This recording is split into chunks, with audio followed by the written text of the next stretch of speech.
Morning, this is the Big Rock, and I want to cross this message to all the managers across the world to say, if you're a manager, just understand that you are just like anyone else within the company. It's just that you are given a role or an opportunity to lead some other employees in the company to make sure that everybody follow the protocol and also follow the policies and regulations of the company. But that doesn't mean that you are superior than the other people. As long as you're still wearing that uniform and still clocking in that company, it simply means that you're also an employee. So you must understand that you don't have to abuse people verbally or physically as well, and you don't just have to tell or threaten people that I'm gonna get you fired all the time because you don't like the person, or somehow that person you feel like it's a competition to you, and then you start to threaten that person and micromanage that person as well. Because of that, you must understand that you as a manager, you are like a servant. You need to serve people with a dignity as well as and respect at the same time. Please, Mr. Manager, if you were doing that,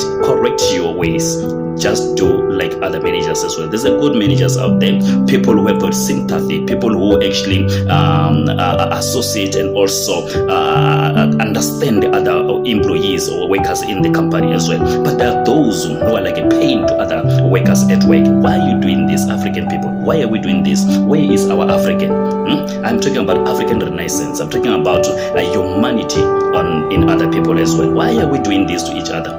When you're cutting that man's salary or that woman's salary, don't you know that there's a stream of people behind him who are looking on him as a provider, as a breadwinner?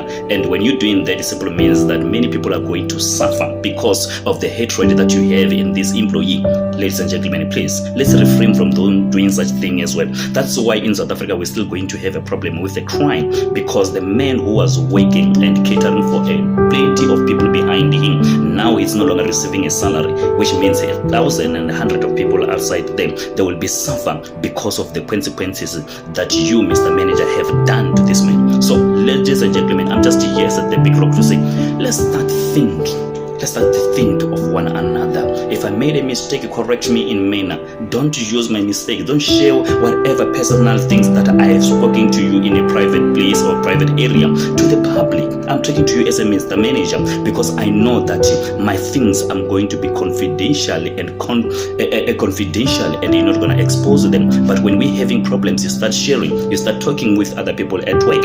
You know, how am I going to feel when I overheard that you have done 1, 2, 3, 4, 5, and the moment I start to talk, you get me fired because of the powers in a company. Mr. Manager, don't be a devil. Please, don't be certain. You are a man, just like anyone else. You are a human being, just like anyone else. If I can feel pain, you can feel the pain. So, ladies and gentlemen, let's go back to African Renaissance.